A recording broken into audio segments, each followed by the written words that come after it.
Hello good morning दोस्तों। Sandeep Gurukul academy में आपका स्वागत है। हम लोग पढ़ रहे हैं पॉलिटी यानी भारत का संविधान। हम लोग संविधान में क्या पढ़ रहे थे? हम लोग संविधान में भाग 3 के बारे में पढ़ रहे थे। तो भाग 3 हमारा है मूल अधिकार वाला भाग। ठीक है, तो मूल अधिकार वाले भाग को हम लोग बताए थे कि 7 भागों में बांटा गया है और 7 भागों में से एक भाग को समाप्त कर दिया गया। अब बचे कितने हैं? तो 6। उन 6 में से हम लोग कहां तक आर्टिकल को पढ़ लिए थे? तो आर्टिकल 24 तक पढ़ लिए थे, जो कि आर्टिकल 23 और 24 था, शोषण के विरुद्ध अधिकार। ठीक है, हम लोग उसके आगे पढ़ेंगे। तो उसके आगे हमारा है आर्टिकल 25 से आर्टिकल आगे पढ़ेंगे आर्टिकल 25 से। ठीक है, तो आर्टिकल 25 के आगे हमारा क्या है? तो कौन सा है? तो वहां हम लिखेंगे स्वतंत्रता का अधिकार। ठीक है, ऊपर अगर हम लोग लिखना चाहें तो आप लिख सकते हैं भाग 3 और यहाँ पे ले लेंगे ब्रैकेट में मूल अधिकार। ठीक है, मूल अधिकार। ये तो आप लोगों को पता होगा कि जो हमारा भाग 3 है वो कहां से कहां तक है, क्योंकि आपको लोग हर वीडियो में बनाया जाता है। ये भाग हमारा जो है आर्टिकल 12 से आर्टिकल 35 तक है, 35 तक। ठीक है, तो ये हमारा हो गया। अब इसके अंतर्गत जो भाग 3 है, इसके अंतर्गत हम लोग पढ़ रहे थे, इसमें जो हमारा था, इसमें हम लोग देख रहे हैं स्वतंत्रता का अधिकार। ठीक है, यहाँ पे लिख लीजिए आप लोग स्वतंत्रता का अधिकार। ये हमारा हो गया स्वतंत्रता का अधिकार। जो हमारा स्वतंत्रता का अधिकार है वो कहां से कहां तक है, इसके बारे में देखेंगे। तो ये हमारा है अनुच्छेद 25 से अनुच्छेद 28 तक। ठीक है, और इसमें कितने अनुच्छेद आते हैं? तो इसमें हमारे अनुच्छेद आते हैं 4। ठीक है, ये हमारा हो गया आर्टिकल 25 से आर्टिकल 28 तक, जो कि स्वतंत्रता का अधिकार है। ठीक है, तो इसके बारे में हम लोग देखेंगे। यहाँ पे स्वतंत्रता का अधिकार नहीं, सॉरी, यहाँ पे लिखेंगे हम लोग धार्मिक स्वतंत्रता का अधिकार। यहाँ पे लिखेंगे धार्मिक स्वतंत्रता का अधिकार। ठीक है, तो ये जो हमारा धार्मिक स्वतंत्रता का अधिकार है, इसमें हम लोग एक एक धार्मिक स्वतंत्रता का मतलब आप लोग समझ ही रहे होंगे कि जो हमारे धर्म है, जो जैसे कि रिलीजन होता है, जैसे हिंदू धर्म, मुस्लिम धर्म, सिख धर्म, ईसाई धर्म, जैन धर्म, बौद्ध धर्म, इन सबको मानने की स्वतंत्रता यहाँ पे दी गई है कि धार्मिक स्वतंत्रता आर्टिकल 25 से 28 में है। और आर्टिकल 25 से 28 में अलग अलग आर्टिकल को, आर्टिकल 25, आर्टिकल 26, आर्टिकल 27, आर्टिकल 28, इन सब में अलग अलग क्या दिया है, इसके बारे में भी हम लोग समझ लेंगे। ठीक है, तो हम लोग एक एक आर्टिकल को लेते हैं। यहाँ पे लेंगे अनुच्छेद पहला जो हमारा है अनुच्छेद 25। ठीक है, अनुच्छेद 25 को हम लोग समझेंगे। तो जो अनुच्छेद 25 हमारा है, इसमें हम लोग देखेंगे, इसमें सबसे पहले दिया है अंतःकरण की स्वतंत्रता। अंतःकरण की स्वतंत्रता। अब देखिए, जो हमारा अंतःकरण की स्वतंत्रता है, अंतःकरण की स्वतंत्रता को हम लोग क्या इसको मतलब क्या बोलेंगे? तो इसमें लिखा गया है आर्टिकल 25 में कि अंतःकरण की स्वतंत्रता है। तो अंतःकरण की स्वतंत्रता का मतलब होता है कि हम किसी भी धर्म को मानने के लिए बाध्य नहीं है। ठीक है, हम जो हमारा धर्म है, हम जिस धर्म को मानना चाहते हैं व्यक्तिगत रूप से, वो धर्म हम लोग मान सकते हैं। तो यहाँ पे यहाँ पे हम लिख सकते हैं कि हमें जो मतलब कि किसी भी धर्म को मानने की स्वतंत्रता है। ठीक है, किसी भी धर्म को, किसी भी धर्म को मानने की स्वतंत्रता है। ठीक है, किसी भी धर्म को मानने की स्वतंत्रता है। इसका मतलब यह हुआ अंतःकरण की स्वतंत्रता का मतलब होता है कि हम किसी भी धर्म को मान सकते हैं।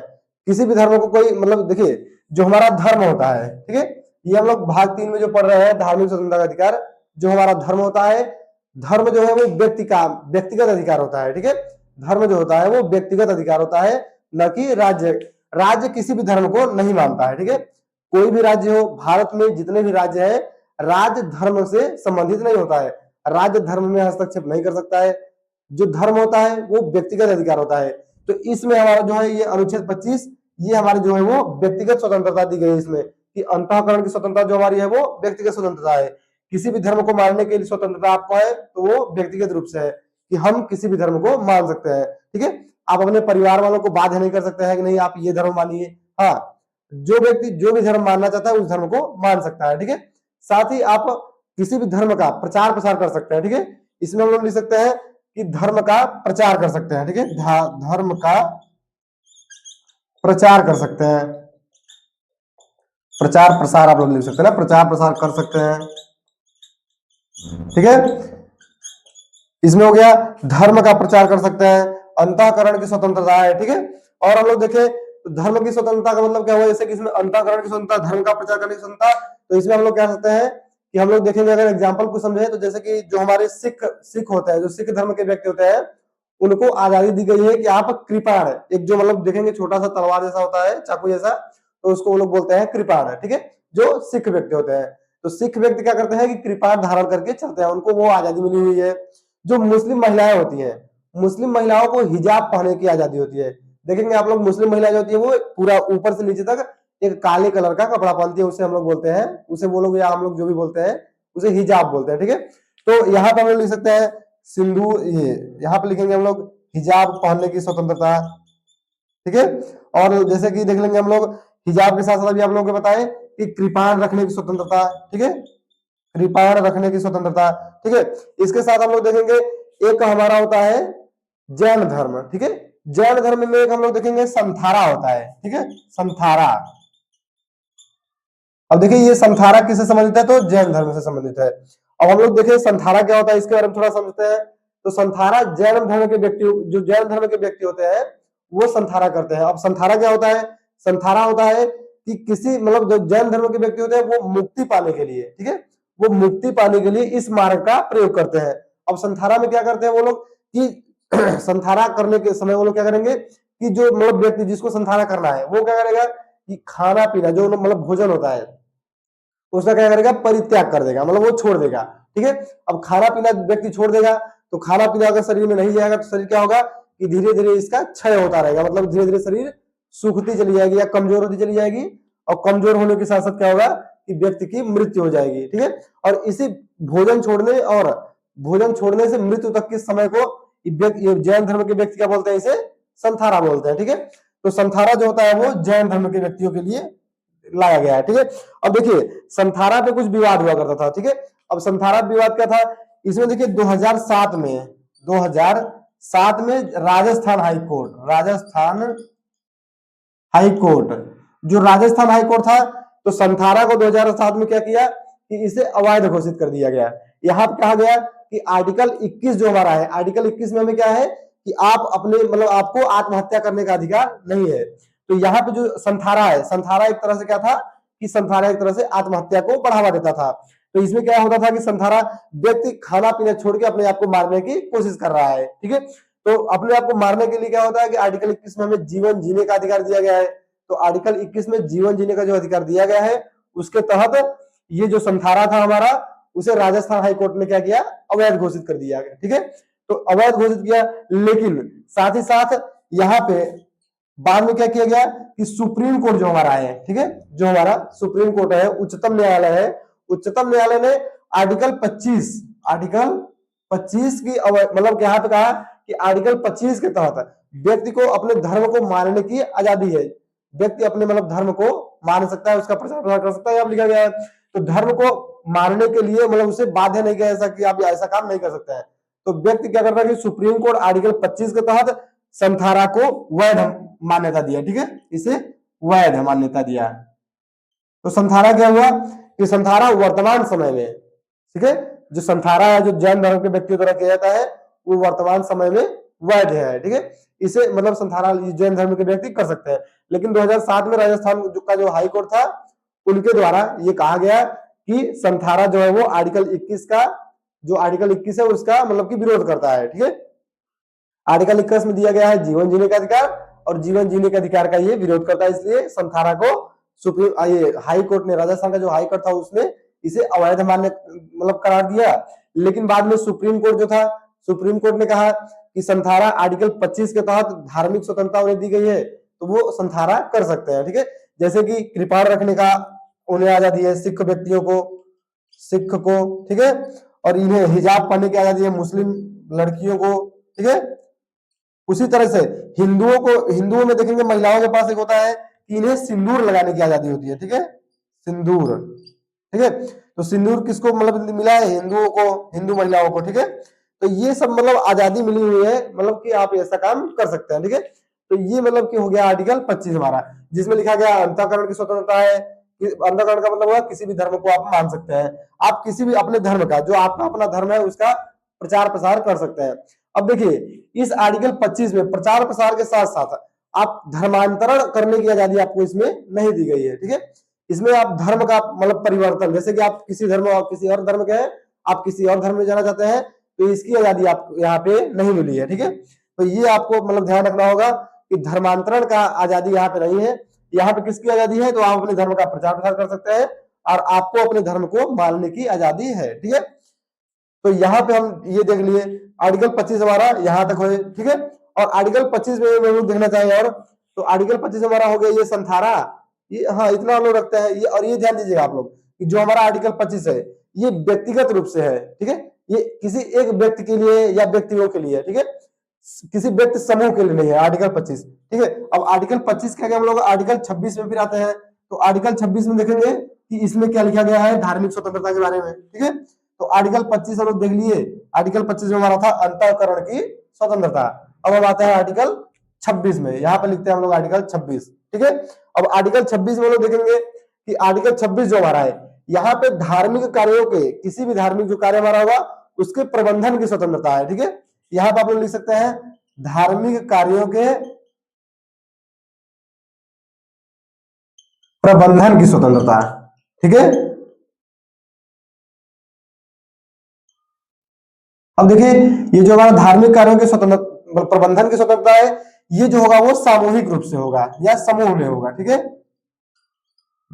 सामूहिक रूप में। जैसे किसी भी धर्म का अगर मान लीजिए प्रचार प्रसार आपको करना है तो आप अकेले नहीं कर सकते हैं, ठीक है। आपको एक समूह की जरूरत पड़ेगी, एक संगठन की जरूरत पड़ेगी, आप ट्रस्ट बना सकते हैं, ठीक है। मतलब एक समूह के रूप में कोई भी संस्था स्थापित कर सकते हैं और उसके तहत प्रचार प्रसार कर सकते हैं। तो आर्टिकल 26 में लिखा गया है कि धार्मिक कार्यों के प्रबंधन की स्वतंत्रता आपको आर्टिकल 26 में दिया गया है, ठीक है। और यहाँ पे जैसे कि धार्मिक कार्यों के प्रबंधन की स्वतंत्रता का मतलब क्या हुआ कि जैसे आप किसी चीज की स्थापना करना चाहते हैं, जैसे कि आप हिंदू है तो आप मंदिर का स्थापना करना चाहते हैं, आप मुस्लिम है तो ये मुस्लिम है तो आप जो मस्जिद होते हैं मस्जिद की स्थापना करना चाहते हैं, आप सिख है तो आप गुरुद्वारे की स्थापना करना चाहते हैं। तो आपको इसकी आजादी कहाँ है आर्टिकल 26 में मिली हुई है कि आप किसी भी चीज की स्थापना कर सकते हैं। स्थापना के साथ साथ क्या होता है कि आप संपत्ति रख सकते हैं, ठीक है। आप धार्मिक कार्यों के लिए संपत्ति एकत्रित कर सकते हैं ट्रस्ट के माध्यम से, ठीक है।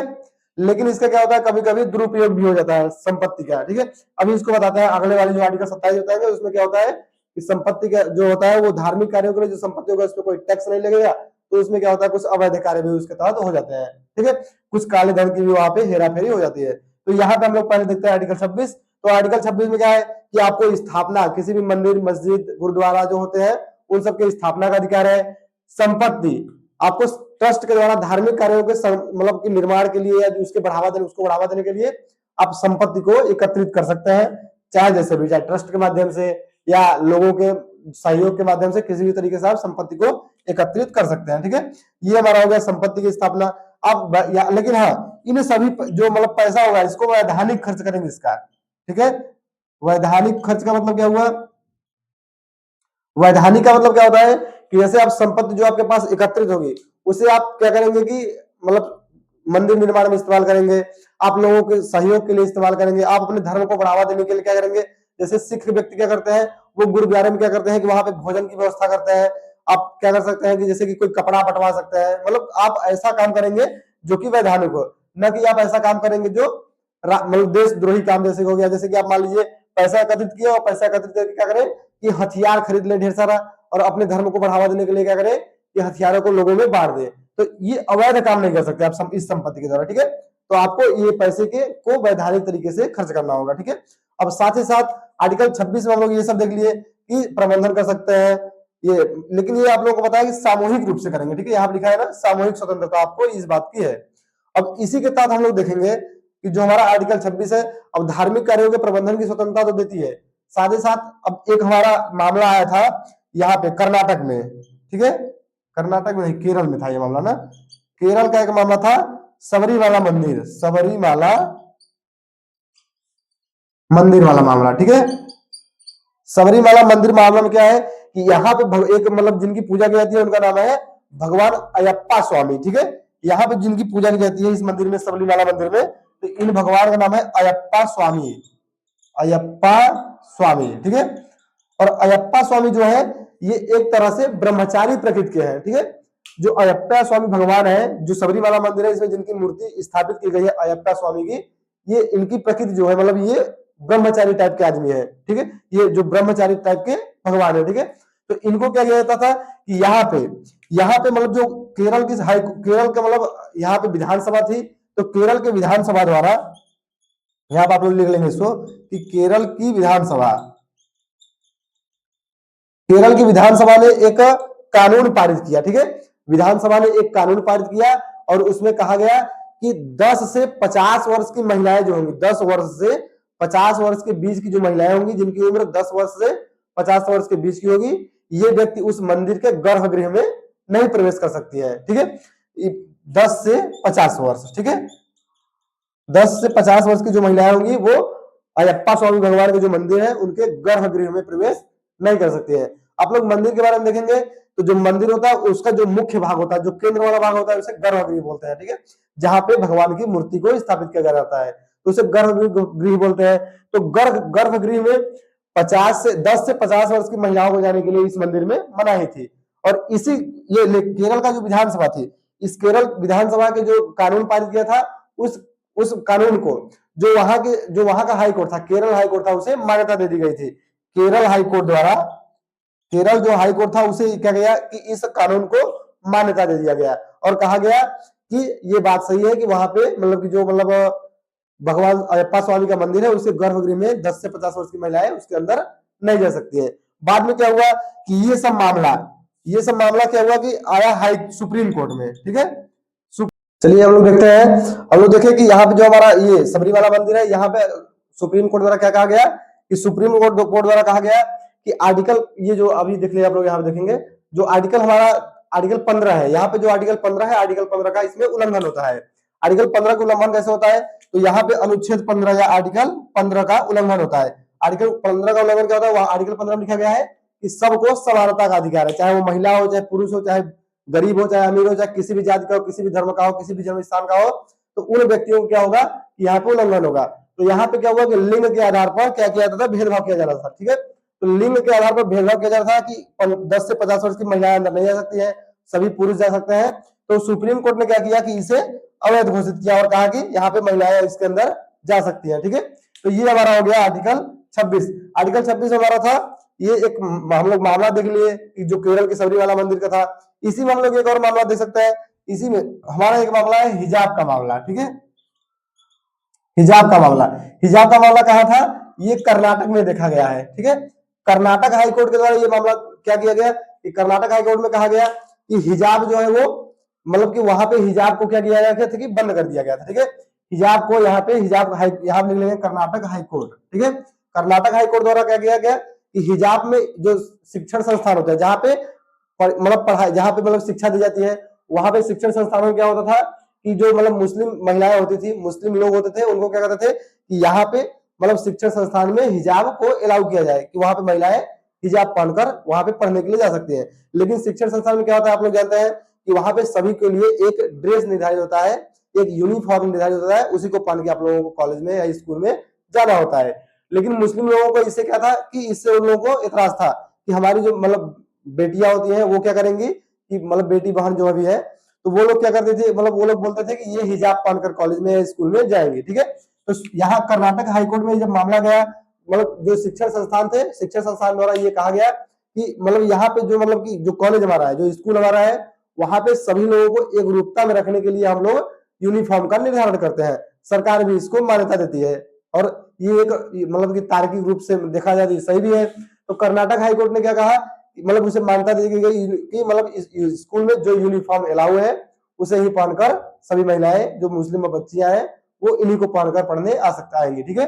तो यहाँ पे क्या किया गया कि कर्नाटक हाईकोर्ट ने इसे मान्यता दे दी गई, ठीक है। लेकिन क्या किया गया कि इस हिजाब के मुद्दे को लेकर आया गया सुप्रीम कोर्ट में, ठीक है। जब कर्नाटक हाईकोर्ट ने इसे मान्यता दे दी कि कर्नाटक हाईकोर्ट द्वारा कहा गया कि बच्ची जो मतलब जो भी बच्ची मुस्लिम बच्ची वहां पे पढ़ने जाती है तो उन्हें क्या करना होगा कि वो क्या करेंगे जो उस स्कूल का जो विद्यालय का यूनिफॉर्म होगा, जो ड्रेस होगा, उसे पहनकर आना होगा। तो क्या किया गया, इस मामले को, हिजाब के मामले को सुप्रीम कोर्ट में ले जाया गया, ठीक है। अब सुप्रीम कोर्ट में ले जाया गया तो सुप्रीम कोर्ट में क्या कहा गया, सुप्रीम कोर्ट द्वारा, सुप्रीम कोर्ट इसमें दो, देखिए इसमें दो जजों को स्थापित किया गया, दो जजों की एक बेंच बनाई गई और उसके द्वारा इस हिजाब के मुद्दे को देखा गया, ठीक है। तो इसमें जो दो जज थे, उन दोनों जजों ने अपनी अलग अलग राय दी, ठीक है। एक ने इसे तार्किक बताया और एक ने इसे अतार्किक बताया। तार्किक बताया, जो जिसने तार्किक बताया उसने यही राय दी कि मतलब जो मतलब स्कूल होते हैं, जो शिक्षण संस्थान होते हैं, वहां पे सभी लोगों को एक रूपता में लाने के लिए क्या करते हैं कि ड्रेस का निर्धारण किया जाता है। लेकिन मतलब ये जो दूसरे न्यायाधीश ने, जो दूसरे न्यायाधीश थे उन्होंने कहा कि जो मतलब कि हिजाब है, ठीक है, जो हिजाब है वो मुस्लिम महिलाओं के लिए टिकट टू एजुकेशन है, ठीक है। टिकट टू एजुकेशन का मतलब क्या होता है कि मुस्लिम महिलाओं को स्कूल में या जो उनके परिवार वाले हैं उन्हें स्कूल भेजेंगे इसी शर्त पे कि हमारी बच्चियां हिजाब में पढ़ने जाए तो उन्हें स्कूल कॉलेज में भेजा जा सकता है। तो उनके लिए क्या होता है कि मुस्लिम बच्चियों के लिए हिजाब एक टिकट टू एजुकेशन है, ठीक है। तो ये दूसरे जो न्यायाधीश थे उनका निर्णय था, उनके मतलब द्वारा ये बात कही गई। तो और पहले व्यक्ति का कहना था, जो पहले न्यायाधीश थे उनका कहना था कि जो हमारा मतलब कि स्कूल है, कॉलेज है, जो शिक्षण संस्थान है, वहां पे अगर व्यक्तियों को, अगर सभी महिलाओं को, सभी बच्चों को, सभी पुरुषों को एक समान कपड़े में भेजा जाता है तो लोगों के अंदर ये भावना नहीं पैदा होती है कि ये ऊंची जात, मतलब ये ऊंचा थोड़ा व्यक्ति है, हम गरीब हैं, ये अमीर है। क्या होता है कि अगर सभी लोगों को ऐसी छूट दे दी जाए कि आप अपने मन के कपड़े पहन के आएंगे, जो आप मतलब जो आपके पास जो कपड़ा उपलब्ध हो वो पहन के आए, तो बच्चा क्या करेगा कि जो गरीब बच्चा है, ठीक है, जो एक स्कूल हो गया वहां पे गरीब बच्चा भी पढ़ने जाता है और अमीर बच्चा भी पढ़ने जाता है। तो जो गरीब बच्चा पढ़ने वहां पे जाता है वो क्या करेगा कि उसके पास जो कपड़ा होगा वो पहन के जाएगा, और जो अमीर बच्चा होता है, अमीर बच्चा के पास अच्छा कपड़ा होगा तो वो अच्छा कपड़ा पहन के जाएगा। तो कॉलेज में या स्कूल में क्या होगा, वहां पे एकता की भावना समाप्त होती दिखेगी, ठीक है। जो अमीर बच्चा होगा वो गरीब बच्चे को पहचान लेगा कि ये बच्चा हमसे नीचे है, हमसे गरीब है, तो वो क्या करेगा कि उससे अपने आप को दूर रखने की कोशिश करेगा, उसके साथ मतलब उठना बैठना, उसके साथ जो भी मतलब बात व्यवहार होगा वो उसका थोड़ा नजरिया जो होगा उसका बदल जाएगा, ठीक है। तो दोनों के मतलब जो दोनों न्यायाधीश थे वो आपस में उन लोगों ने क्या किया कि उन्होंने अपनी अपनी राय को दिया, ठीक है। तो दोनों की राय ठीक थी, ठीक है, दोनों की राय ठीक थी। एक ने कहा कि महिला जो है वो हिजाब के तहत, मुस्लिम महिलाएं जो है उनको टिकट मतलब यही तभी मिलता है कि अगर बच्चियां हिजाब पहन दे तभी उन्हें स्कूल भेजा जाएगा, नहीं तो नहीं भेजा जाएगा। अगर ये मतलब नियम लागू किया जाता है कि आप महिलाएं वहां पे मतलब हिजाब पहन के नहीं जाएंगी, तो क्या करता है कि वहां पे बच्चियों को स्कूल या कॉलेज भेजने से उनके परिवार वाले मना कर देंगे। जो बच्चियां मतलब कि मान लीजिए 100 भी जा रही है मुस्लिम बच्चियां पढ़ने के लिए, तो हिजाब को बैन करने पर कुछ हो सकता है बच्चियों की संख्या घट जाए, ठीक है। तो इसलिए क्या होता है कि जो सुप्रीम कोर्ट था, सुप्रीम कोर्ट के दोनों जजों का आपस में राय जो था वो भिन्न भिन्न था, इसलिए हिजाब का मुद्दा अभी भी बना हुआ है, ठीक है। आगे देखेंगे कोई इनसे बड़ी बेंच को बनाई जाती है और उसके द्वारा मुद्दे को देखा जाता है तो कोई निर्णय और निकल सकता है, ठीक है। तो अभी तक हिजाब का मुद्दा जो है वो ऐसे ही पेंडिंग में पड़ा हुआ है, ठीक है। तो ये हमारा हो गया आर्टिकल 26। तो आर्टिकल 26 में हम लोग देख लिए कुछ बातों को, सबरीवाला मंदिर केस को देख लिए, सबरीवाला मंदिर जो अयप्पा स्वामी भगवान का है, और हम लोग क्या देखे, हिजाब का मुद्दा देखे, ठीक है। ये हमारा था आर्टिकल 26। अब हम लोग आते हैं आर्टिकल 27 में। अब आर्टिकल 27 में हम लोग देखते हैं क्या है, तो यहाँ पे लिखते हैं आर्टिकल 27। आर्टिकल 27 में आप लोगों को पता है कि जो आर्टिकल 27 है वहां पे धार्मिक कार्यों के लिए जो पैसा एकत्रित होगा, ठीक है, जो धार्मिक कार्यों के लिए पैसा एकत्रित होगा उस पर राज्य किसी भी प्रकार का टैक्स नहीं लगाएगा। यहाँ पर आप लोग लिख सकते हैं राज्य धार्मिक कार्यों के लिए, राज्य धार्मिक कार्यों के लिए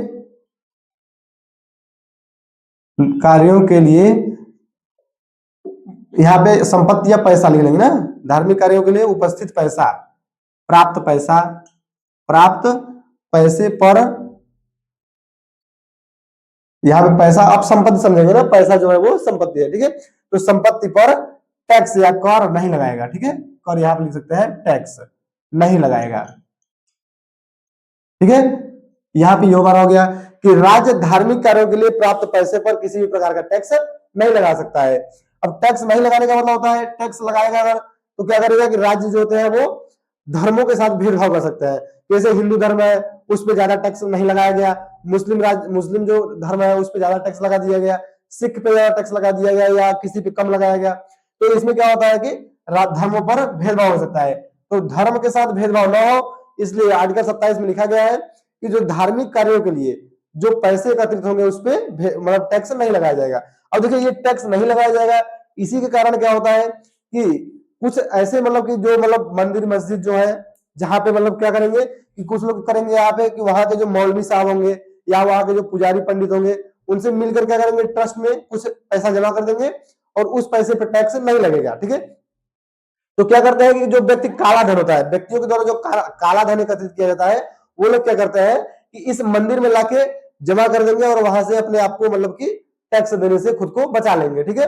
तो ये मतलब कि एक तरह से क्या है कि यहाँ पे काले धन को बढ़ावा मिलता है इसके माध्यम से। लेकिन जरूरी भी है ये, इसको होना भी चाहिए कि राज्य धार्मिक कार्यों के लिए मतलब टैक्स न ले, अगर टैक्स लेगा तो वहीं धर्म में असमानता आ जाएगी, तो आर्टिकल 15 का फिर वहां पे मतलब क्या होगा, अवमानना हो जाएगा। तो इसलिए राज्य यहाँ पे क्या करेगा, इसमें दिया गया है संविधान के तहत कि आर्टिकल 27 में टैक्स नहीं लगाएगा। ठीक है, तो ये हमारा आर्टिकल 27 हो गया। अब हम लोग इसी में लिखते हैं आर्टिकल 28। ठीक है, आर्टिकल 27 के साथ हमारा यही बस आर्टिकल 27 में है कि आप राज्य जो होगा वो किसी भी धर्म में मतलब टैक्स नहीं लगाएगा, धार्मिक कार्यों के लिए जो पैसा एकत्रित होगा उस पर टैक्स नहीं लगाएगा। अब आर्टिकल 28 में क्या होगा, आर्टिकल 28 में लिखा गया है कि सरकारी खर्च से जो चलेंगे, जो शिक्षण संस्थान होते हैं, ठीक है, जो शिक्षण संस्थान होते हैं, जो हमारे मतलब जहाँ पे मतलब कि शिक्षा दी जाती है, जो मतलब स्कूल कॉलेज होते हैं, जो शिक्षण संस्थान होते हैं, अगर वो सरकारी खर्च से चल रहे हैं, ठीक है, सरकारी पैसे से चल रहे हैं, तो उनपे क्या होगा, वहां पे धार्मिक शिक्षा नहीं दी जाएगी। आप लोग यहाँ पे इसको लिख सकते हैं सरकारी यहाँ पे लिख लेंगे सरकारी। ठीक है, सरकारी खर्च से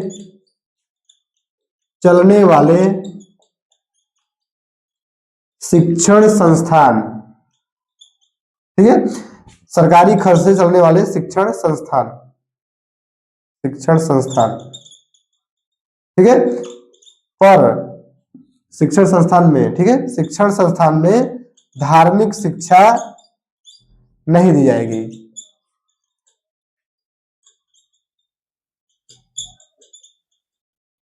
ये आप लोग लिख लेंगे कि सरकारी खर्च से चलने वाले शिक्षण संस्थान में धार्मिक शिक्षा नहीं दी जाएगी। अब देखिए यही बात यहाँ पे होती है कि शिक्षण संस्थान जो सरकारी खर्च से चल रहे हैं उसमें धार्मिक शिक्षा नहीं दी जाएगी, तो क्यों नहीं दी जाएगी? ठीक है, अगर सरकारी खर्च से कोई शिक्षण संस्थान चल रहा है, अगर उसमें धर्म को मतलब कि बढ़ावा देने के लिए मान लीजिए कि सरकारी खर्च से चल रहा है और वहां पे धार्मिक शिक्षा दी जा रही है, ठीक है, तो धार्मिक शिक्षा देने के दौरान क्या होगा कि वहां पे क्या करेंगे, किसी धर्म विशेष को, अगर वहां पे धर्म विशेष की शिक्षा दी जा रही है तो उसी धर्म के क्या करेंगे बच्चे वहां पे ज्यादा पढ़ेंगे, और दूसरे बच्चों को क्या हो सकता है वहां पे एडमिशन लेने की इच्छा ना हो, या जो कॉलेज है या स्कूल है वो दूसरे धर्मों के बच्चों को एडमिशन वहां पे न दे। ठीक है, तो इसलिए ये सरकारी जो खर्च से चलेंगे शिक्षण संस्थान, वहां पे धार्मिक शिक्षा नहीं दी जाएगी। ये आर्टिकल हमारा 28 में लिखा गया है। ठीक है, तो धार्मिक जो हमारा यहाँ पे देखेंगे आप लोग, धार्मिक स्वतंत्रता का अधिकार है, राइट यहाँ ठीक है, राइट टू रिलीजन। ठीक है, राइट टू रिलीजन, तो ये जो धार्मिक स्वतंत्रता का अधिकार हमारा है आर्टिकल 25 से 28, ये यहाँ तक हम लोग देखेंगे। आर्टिकल हमारा 24 25 आगे, 25 26 27 आगे, यहाँ 25 26 पीछे देखे थे, 27 हमारा ये 28 ये है। ठीक है, तो हमारे ये धार्मिक स्वतंत्रता का अधिकार खत्म होता है यहाँ पे। फिर हम लोग मिलते हैं नेक्स्ट वीडियो में, जो कि आगे हम पढ़ेंगे शिक्षा और संस्कृति को बढ़ावा देने के लिए कौन सा अधिकार दिया गया है आर्टिकल 29 में, उसके बारे में हम लोग पढ़ेंगे। ठीक है, तो आज के लिए हम लोग इतना रखते हैं, फिर मिलते हैं नेक्स्ट वीडियो में। आज के लिए